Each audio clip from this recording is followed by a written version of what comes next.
Hello, my name is Tucker Johnson, and I am your host today as we experience Nimdzi Live, where we talk about the latest and greatest in translation, localization, internationalization, culturalization, and all that fun stuff global companies need to delight their international customers.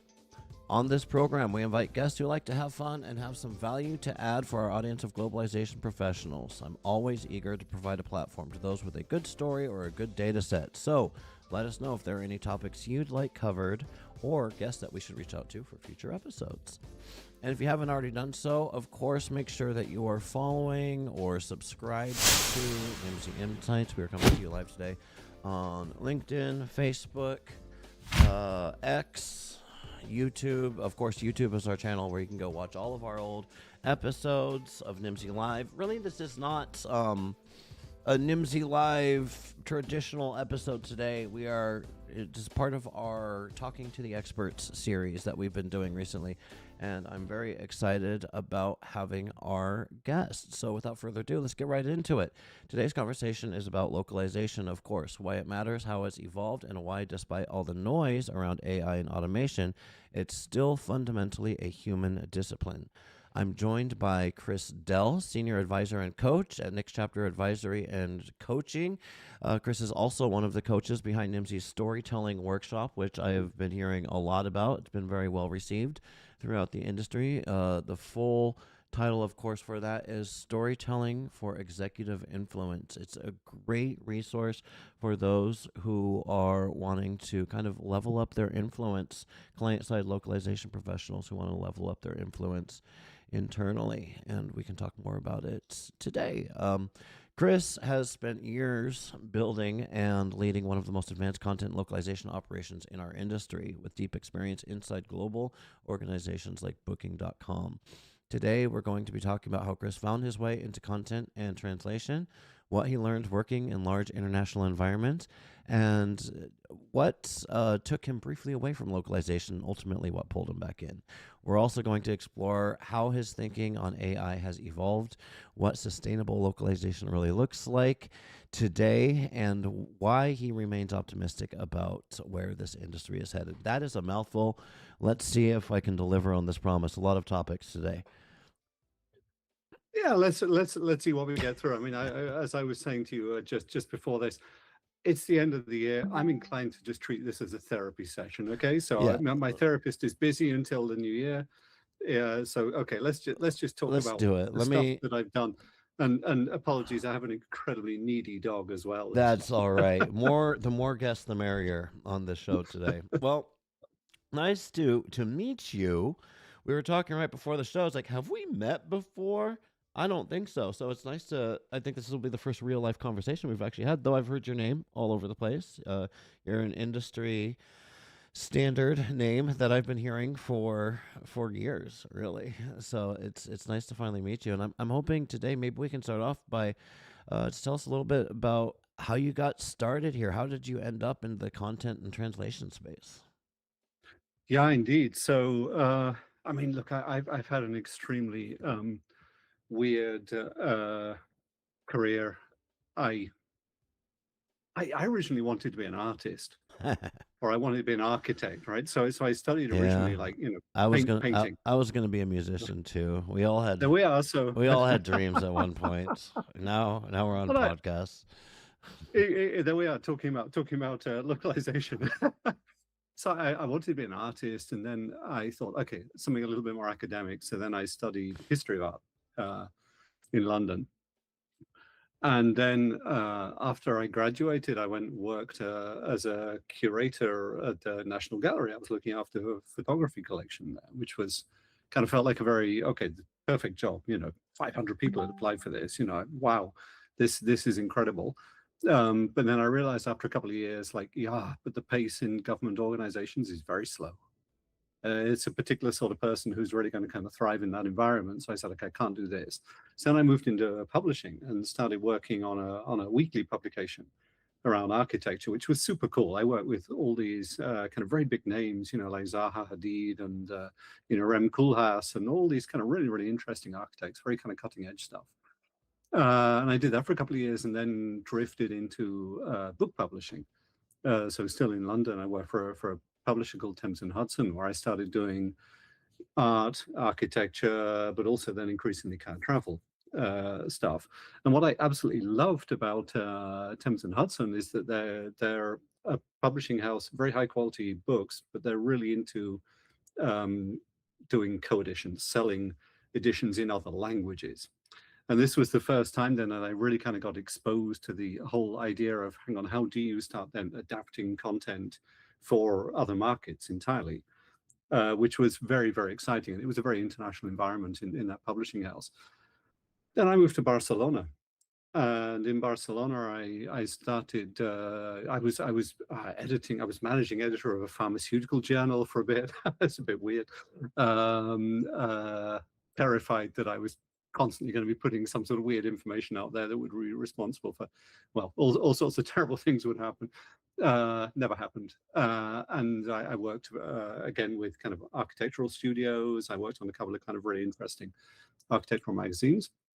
And then one day I saw a job at booking.com. And I thought, okay, I'll apply for that. I applied for that. It was a writer. It was a writing position. And went through a whole kind of interview process, didn't get the job. But was kind of intrigued. And then a year later, exactly the same role came out again. And I applied for it. And that time I was successful. So then I started at Booking in 2010 just as a writer. So there's And I was hope out extremely there. happy. If you don't get the job the first time, apply Yeah, again, absolutely. right? I'm a very tenacious person. Well, you gotta Or- be, or- especially. I or mean, not stubborn. to tangent a little off of our conversation here. It's like it's a rough out there right now for people that are looking for jobs. And I was just having this conversation the other day that in my position with Nimdzi, and I lecture at universities and stuff. Inevitably, people come up to me, college students or recent grads, and they ask for advice about, well, how do I get my first job? How do I get a job? Right? Hell, people that I've known for 10 years, right? I hate my company. I want to get a job, right? How do I do that?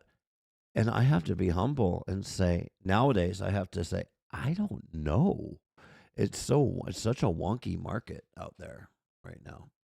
But do you think it's worse than it was? Because because I get it, right? And I don't want to. I know there are lots and lots of people right now, particularly graduating, etc., looking for jobs, and it's become a little bit of a kind of trope, right? That it's really, really hard to kind of find the role that you want when you after graduation at the moment. And I kind of get it because the macroeconomics, etc., everything's a little bit kind of slow at the moment. I graduated, and now I'm going to reveal my age entirely, but I graduated in the kind of late 90s, and it was a lousy time to try and find a job. Yeah. It took me a long time to find something that my first job, working in it kind of felt like a dream job at the time, but I was earning £11,000 a year Yeah. in London. Right, I couldn't really survive on this. It was awful. It was almost like I'd gone from being an undergraduate student to then working, but I had to lower my kind of standard of living. So this is a good point.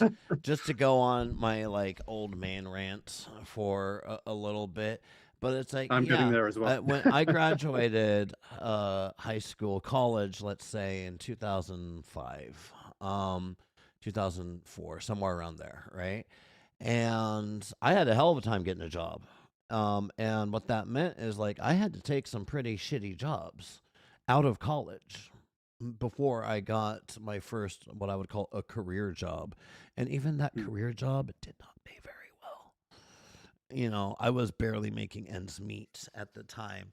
And I think that's advice that I try to give people that are coming into the industry today. It's just keep your expectations in check. You're going to be a junior PM for a little while. Because I hear people, especially if they spent the money for a master's degree, especially if they're specialized in localization, they want to be making $200,000 out of the gate and managing people. And it's like, that's, it's not really how it worked out for me. But I do see it happen sometimes, actually, where someone out of college gets hired for $200,000. And I'm like, holy shit. It could I made some wrong choices in life.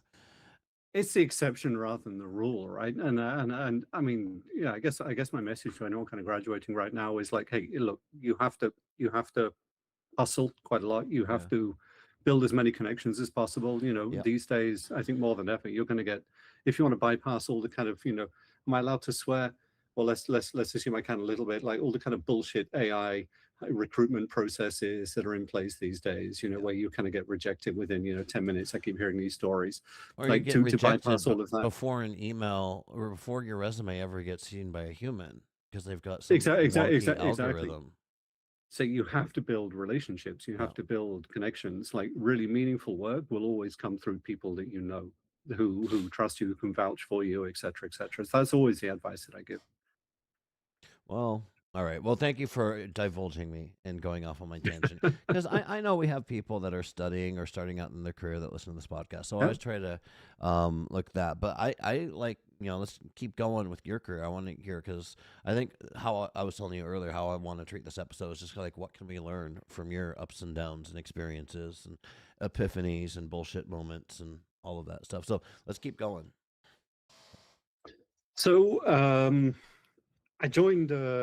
Well, actually, before I joined Booking, while I was in Barcelona, I also started working as a translator. So this is one thing that I've always been Uh, very happy about. That the gateway drug. when I yeah, a And little bit. pretty soon you're filling out quarterly budgets. But that's how they get you. You start as a translator.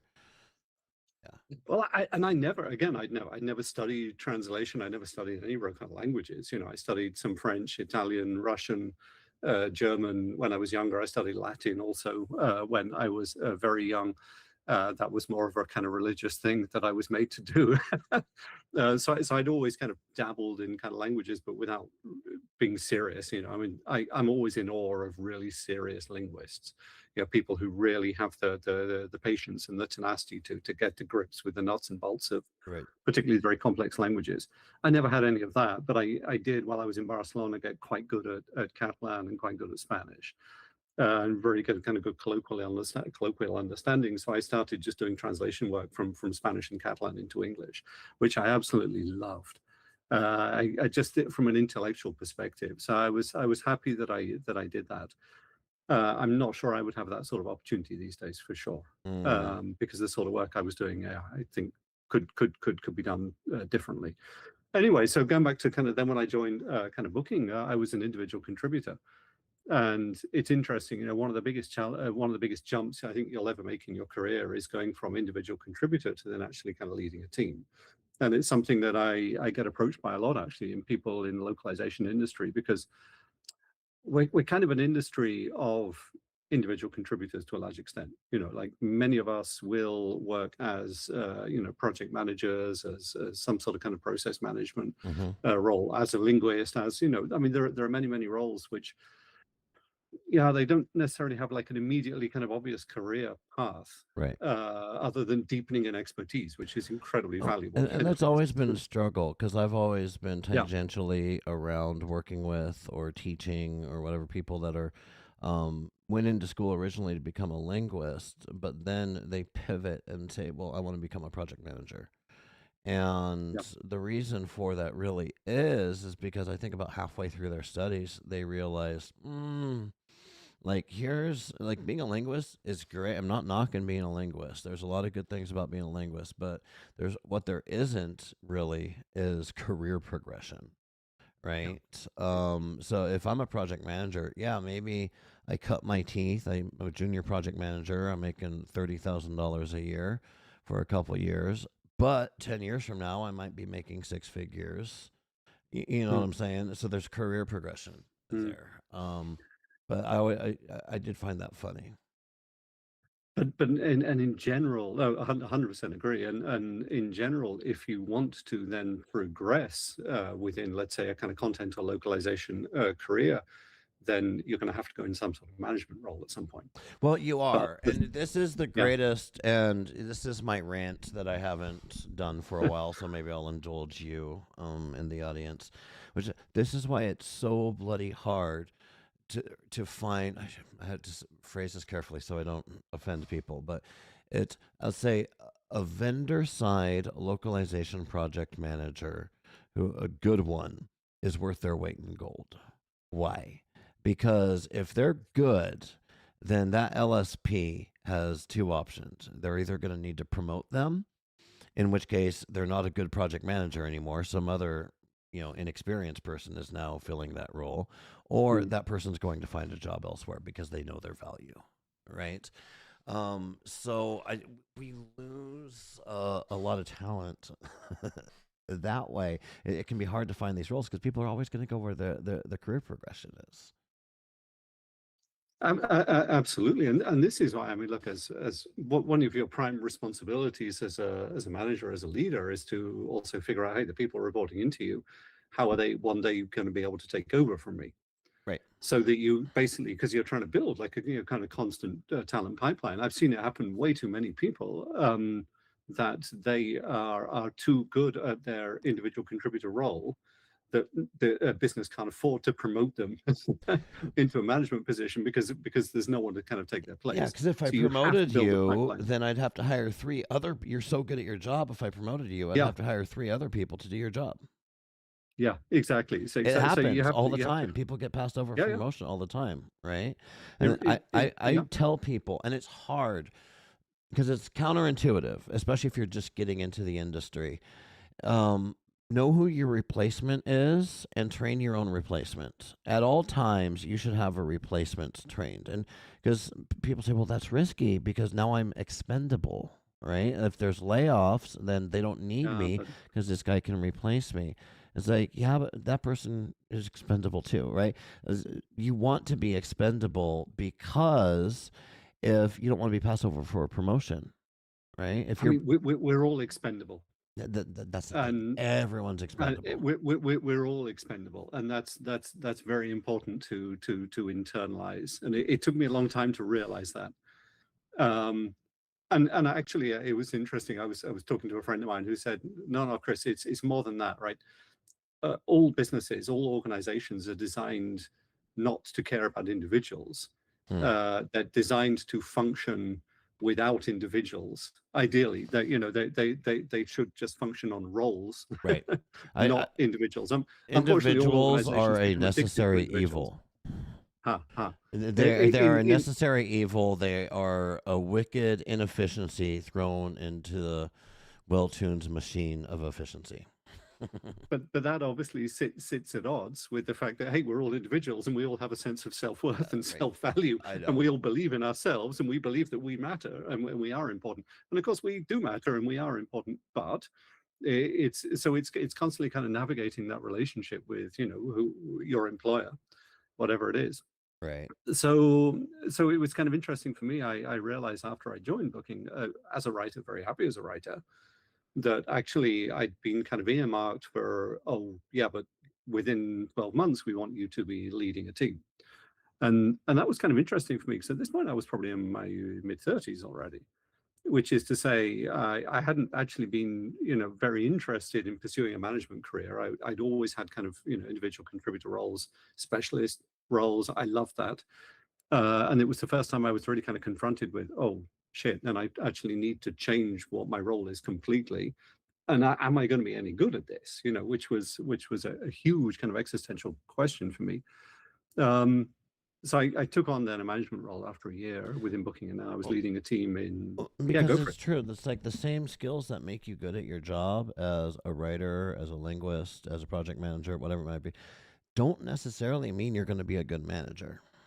Absolutely It's a not. different skill set. Absolutely So not. No, it should be very, very. approached with humility whenever you have your first Uh, management position. 100%. And I was, the first time I became a manager, I was kind of really kept awake at night. It's like, oh my God, I've got to do performance Of reviews, and course. I've got to give feedback, and all of these things, which are Yeah. very, very tough to begin with. I mean, it's unpleasant receiving performance reviews, but when you actually have to give them, it's considerably worse because you feel that, yeah, the responsibility. Yep. It took me, I always say it took me at least 2 or 3 years to become like a halfway decent manager, Oh and yeah. to make Longer an awful lot of mistakes. longer Yeah, for me. Jury's still out if I've even gotten there yet. But yeah, definitely longer for me. It's good to hang on to the humility. I mean, definitely as a manager, I always assume that I'm screwing up something, and I'm always Yeah, of course. definitely these days. I actually I'm comfortable enough to proactively search out my weak spots. You can tell Uh, when you meet your employees' spouses at the Christmas party. That's when you can tell how good of a job that you're doing. you'll It's see in what their you're famous eyes. for in other people's eyes. Yeah. Yeah, exactly. So, anyways, so Um. you're at Booking. You've Yeah.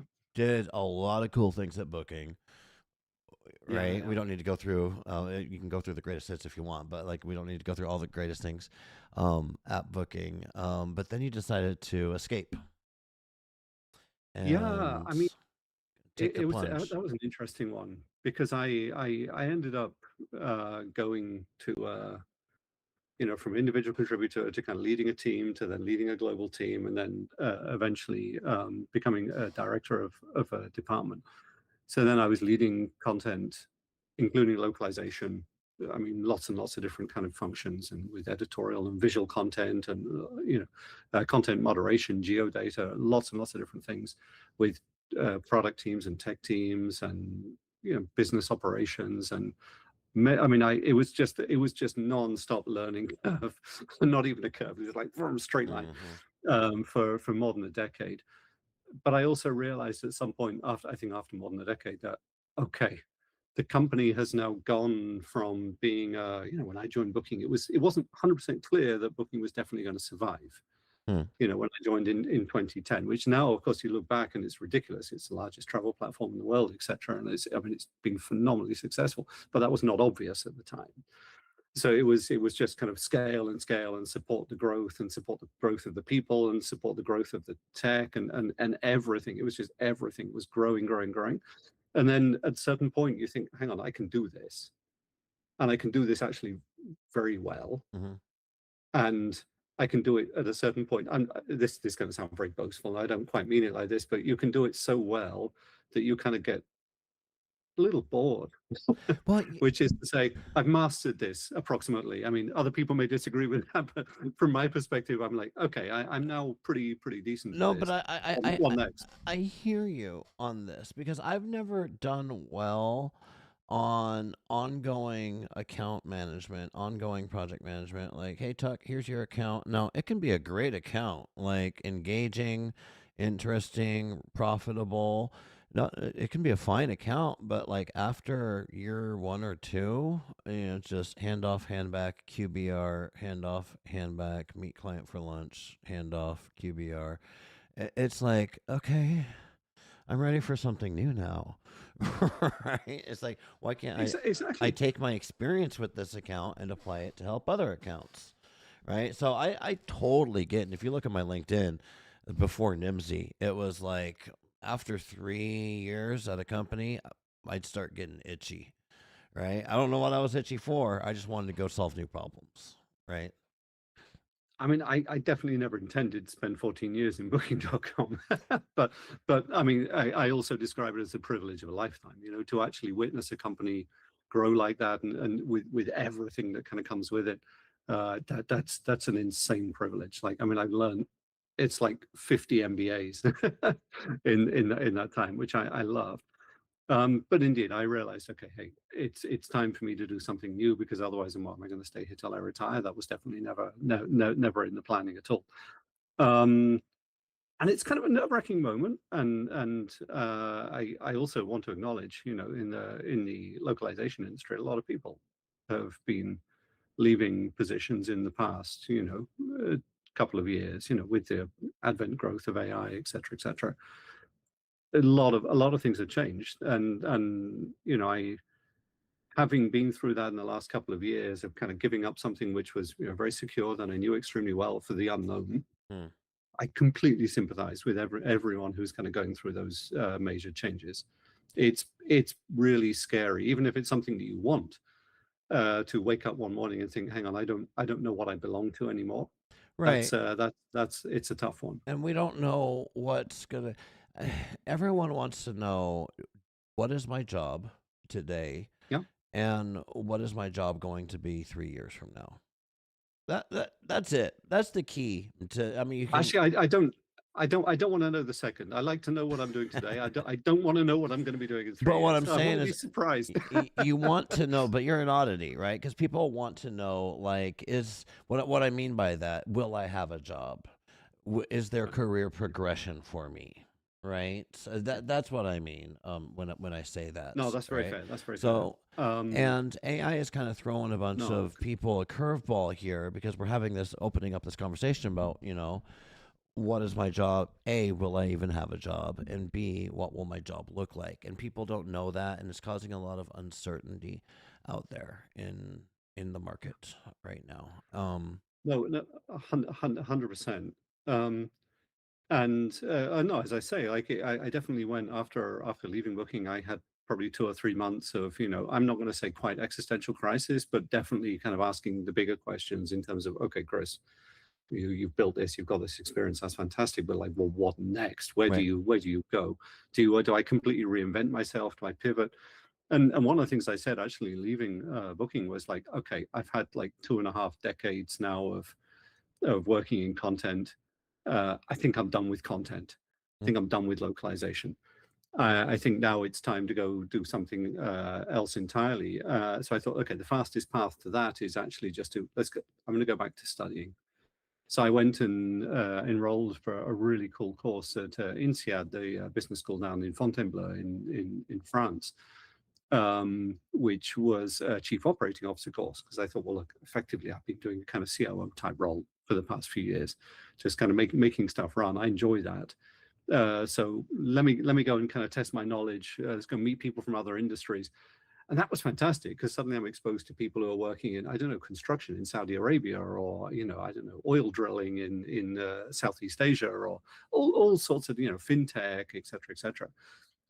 Absolutely love that. And that was a really, really good year of just kind of testing my knowledge, seeing whether what I thought I knew to be true was actually true. It was also a chance for me to work on some to go back to writing, because I'd also been writing quite a lot previously. I'd been writing books, etc. So it was a chance for me to actually kind of get a little bit kind of creative, with the thought of, hey, eventually I'm going to then do something else entirely. And then Nimdzi came along. Right. We um, screwed everything up. well, it was. By the Oh, way, am I lagging a little bit? It looks like I might have just. oh, you know why? Because I'm trying to. I'm choosing not to take personal responsibility, but rather to blame Javi because I was responding to one of his comments, and you got screwed up. I'm sorry about that, guys. No, don't worry about Javi, it. I It's fine. blame you. You can. If it's the same Hammy that I think we're talking about, you can blame him for many things, I'm Exactly. sure. He's a good scapegoat. See, I didn't even need to say a last name. You knew exactly who I was talking about. Javi, it's your fault. You're fired, Javi. Yeah, so that's where Nimdzi came along, as Nimdzi does for so many people, right? We like to scoop you up Exactly. in your moment of vulnerability. We find people with existential crises who are questioning everything about their career, and we say, "Come home. We have a place for It, you. it was either Drink the Kool Aid." Nimdzi or Scientology, basically. Right, So exactly. so Inga and Laszlo from Nimdzi were actually in Amsterdam, and they said, "Hey, come have breakfast." Nice. So we had breakfast, and we started chatting, and indeed Inga then started talking about this kind of storytelling opportunities. And because at that point I was really starting to think about, yeah, I love working with strategic narratives. That's something I'm very passionate about. And okay, even though I wasn't planning on working in the localization space again, like let me do this. And I'm so happy actually that I kind of embraced that opportunity, because then it led to this kind of series of workshops, which I've been doing for the past, I mean, that's taken up a lot of my time in the last 6 months, but suddenly traveling around again. And after, should we say, like a year and a half of not having to think about localization, suddenly with all the kind of incredible localization professionals from all these different kind of companies. And tell us about And the workshops. Here's where I want to get yeah, a plug in here for the workshops because absolutely. I've been Let's here. plug the I workshops. was not. I give a lot of workshops here at NIMSI, but Yeah. I was not involved in this. I knew nothing really about it until it was happening, which I'm like, awesome, this is cool. And people started coming up to me and saying, I'm hearing really good things about the storytelling for executive influencers workshop. I'm like, oh, so yeah, tell us about it. What is it? Who's it for? What do you what do you learn? So, yeah, so it's generally the kind of normal format is it's a one-day workshop. Inga and Miguel started kind of putting it together, and then I kind of got woven into the mix at some point, and I've kind of put my own kind of little spin on it. We bring together mostly localization leaders, but it could be anyone really in the kind of localization space who has to explain localization fundamentally, to whether it's to C-suite, whether it's to your manager, whether it's to peers, collaborators across your organization. Basically, people who want to get more confident at telling a more powerful story around what localization is, how we should be working together with other parts of business, particularly towards, say product, tech, marketing, etc. teams, the kind of normal collaborators that you find. Um, and it's and it's been brilliant to see how well people have responded and how much appetite there is for this, because one of the challenges with localization is that the teams tend to be relatively small, compared to the overall kind of organizations that you're working in. They tend to be a little bit siloed. They tend to be tucked in a corner, and they maybe do brilliant work, but can get overlooked, can get forgotten about a bit. And as a result, I think sometimes within localization, we're not great at actually kind of going out and explaining just how freaking awesome we are Yeah. to the rest of our organizations. So that was the kind of attitude that I wanted to take into this. Like, hey, the work we do is amazing. It's incredibly important. The world is more global than ever before. Many of the platforms, etc., companies, organizations that we're working for need us deeply. Like, really, we can be, in many cases, we're going to be responsible for probably 80% of their bottom line, 80% of their revenue. We're incredibly Well, important, and the you rest said of it. the business doesn't know it. You said at the beginning of the session you're going to treat this because it's late for you. You're one glass of wine away from being done for the day, Yeah. and you're going to treat this as a therapy session.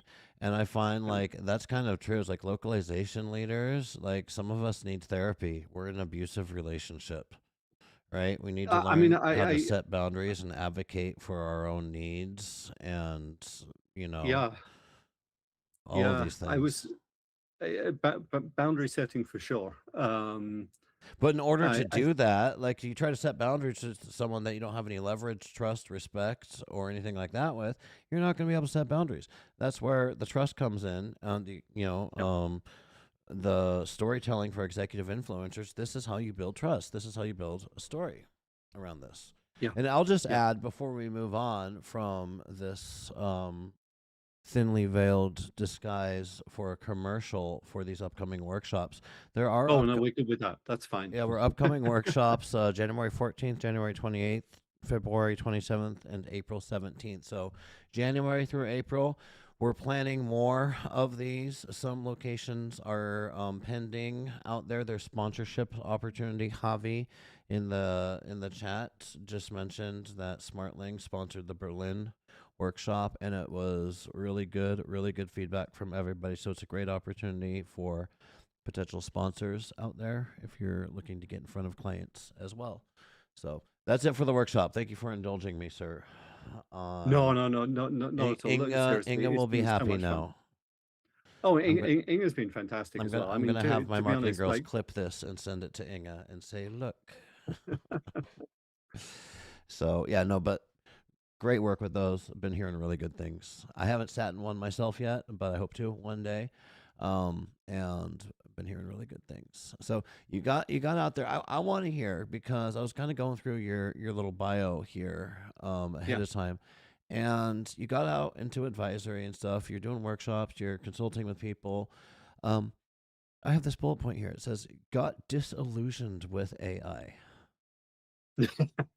And I so want to talk to you. I've spent the last 34 minutes just like waiting to talk to you. All right, give me the tea. I Why are we disillusioned with AI? Yeah, again, okay, so we're treating this as therapy session, right? So Yes. I think, I mean, there was also one of the kind of Where did one AI of the touch reasons, you? Show me on the yeah, doll. I started to get, I just dropped one of my headphones under the bed. Grab it. Um, I started to get really, I go through kind of waves of kind of not, of getting frustrated with content, the world of content in general, right? I mean, it Okay. happened to me also at the beginning of the kind of 2000s when we saw the explosion of UGC. And suddenly, the entire world can kind of create content. And of course, then the quality kind of goes down massively. And I got extremely frustrated for a long time, but then eventually kind of learned to embrace it. And I think I probably had a similar sort of reaction with AI. And it's funny. It's We had actually been looking into this for many years before the kind of big open AI ChatGPT release 3 years ago that caught everyone's attention. We were already thinking about these things for quite a few years before that. But I think I just saw that there was this tidal wave of just absolute junk or AI slop. I think we call it now, right? Yeah. Which was kind of heading our way, and that's kind of played out more or less the way I expected it to. I think that was definitely one of the things that kind of contributed to my okay. I'm a little bit done with content now, but I also do have Well, what a is belief. content? Not to go off, but I've got your brain here. I'm gonna pick it. Yeah, yeah, Like, yeah, yeah. what is the future of content? Like, because this is what I think of. It's like, our websites still relevant? Our blog is a blog strategy still relevant for marketers, right? Because I'm just asking myself, when's that last time I Googled something and actually went to a website?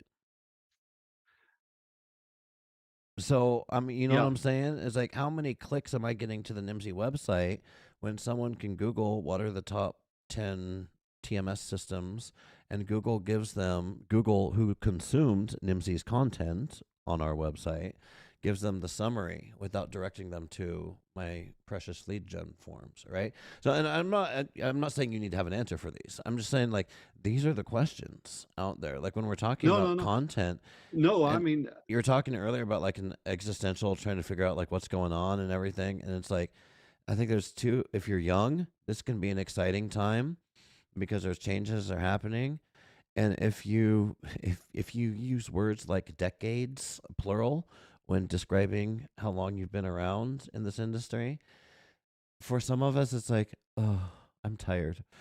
Right. well, It's that like, that that, that do, was do I have to learn this new thing? What? And I'm that I'm was. I mean, I'm half the joking, new of stuff I course. don't mind. Yeah. The new stuff I don't mind. The new stuff I live for, to be honest. But I was definitely I was feeling jaded. If I go back a couple of years, I was a bit like, oh, like none of this is heading in a direction that I'm super excited about, because what I saw was the ultimate. The end state is sort of agent to agent. Conversations where basically humans start to get cut out of the loop entirely. Yeah. But but humanity does have there is. I mean, AI is an incredible tool. There's no question. I've always been very clear. Like if used to be machine translation, now we talk more and more about kind of AI translation, etc. Like if that can do it as well as or better than a human and cheaper, then clearly that's the tool that will be used in the future. Right. I mean, that's with that we have to be kind of super realistic about. But there are humanity does have these incredible kind of mechanisms for kind of balancing itself out. For example, I left book publishing um, after many years because I thought I want to work in a digital environment. That's when I decided I'm going to start working for booking, etc. And I turned my back on kind of book publishing, which I knew extremely well. Um, the publishing house that publishes my books last year had their best year ever, and they've been going for I think more than 80 years now. The best year ever. They're selling more books than ever before. They're Mm. publishing more titles than ever before. Huh. Okay. So so I had a bunch of assumptions, rather fatalistic assumptions that okay, everything's basically kind of going to go shit. And actually no, things temporarily, yes, but longer term kind of evened out. Why? Because quality turned out to be a massive differentiator. Mm. Quality turned out to be considerably more important than people had assumed. That actually people wanted then a physical book, etc., etc. So I would also expect, and if I look at the overall kind of life cycle, yes, there will be a bunch of stuff which is junk. There'll be some stuff which is incredibly valuable. there will be human input probably in making the stuff that's incredibly valuable, and then there will still be a market for really high quality content which cuts through the noise. I do firmly believe that. Now, of course, we're in real kind of frontier territory at the moment when we look at things like AI optimization. What you were just talking about. The Google or anyone, Perplexity, whoever, can aggregate huge amounts of information, and Perplexity at least is very good at showing the sources, but showing the workings. But many of these models can, if they want, they can hide the source. And I see that there are more and more people who will basically just take the output of ChatGPT and treat it as kind of gospel truth. And that's a little bit kind of terrifying for those of us who were raised in a more academic discipline, Well, it's fine if checking you're like sources. looking for good pad thai in downtown Vancouver, right? Because what are you gonna lose if ChatGPT's wrong about that? But yeah, I mean, I think there's larger implications. More, I'm less worried about GPT and related technologies, right? When it comes to the language services industry, as I am for just society in a whole. Like, Exactly. Yeah. it is the modern day calculator, right? So remember when we were kids, our math teachers would tell us you can't use a calculator on your test because when you're grown up, you're not always going to have a calculator in your pocket. You have to learn how to do it, right? Well, guess what? I have a calculator in my pocket, right? I've got two if I wear my Apple Watch. So it's like my math teacher was wrong. And it's like Chat GPT is kind of like the modern day calculator of, well, you can't, 5 years ago, teachers weren't having this conversation, but it's like now it's like if I can write my essay with ChatGPT, who's to say I shouldn't? Why not? Right? Because it's a tool, just like the calculator is a tool.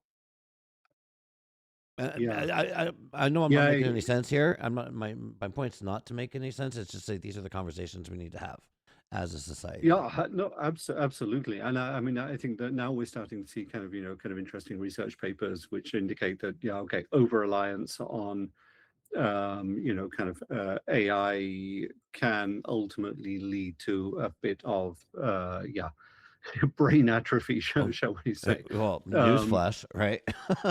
I love it. I yeah, love it when the exactly. studies start catching up with common sense. It's like, Yeah, see, yeah. I told you so. Mind you, I mean, if I talk to my dad, he's the sort of person who's still really, really comfortable actually looking at a paper map and can actually Right. navigate on a paper map, whereas I've lost all ability I rely on Google Maps for everything. And so who knows? Who knows? I'm currently learning to sail, which is a lot of fun, and I actually have to kind of engage with maps again and learn how to kind of chart plot a course, etc., etc. It's phenomenally difficult. I can imagine. Because all of that stuff I've completely forgotten. But anyway, well, it's fine. We'll get it back. I think. Look, I mean, AI.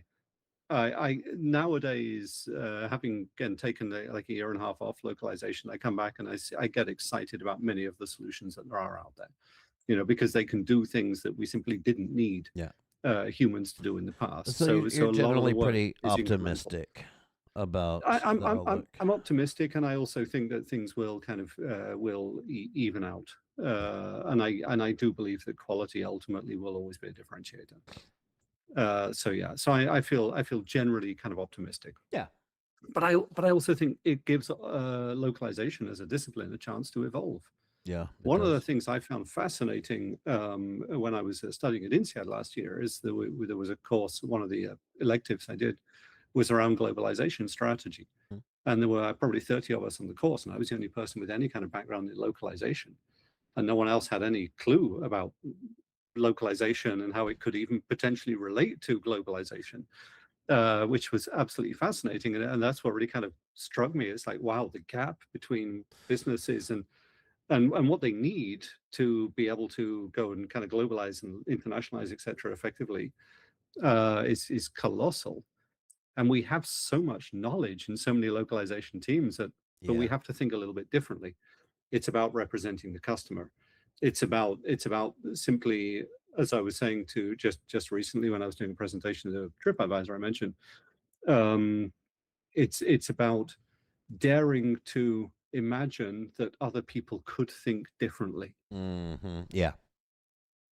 And we're very good at that in the localization industry. We get that. We understand that. Yeah, Of course, we lots and get lots that, of but that's people not think a differently. factory setting for most people No, that grew up, exactly, especially if you exactly. grew up in a monolingual, monocultural society, right? The just being open to the idea that it's possible for people not to think exactly like Yep, you is a big step, yep. right? Is already huge. Yeah, so it's not that they don't know it's not that they don't ask the right questions. It's not that they don't ask questions.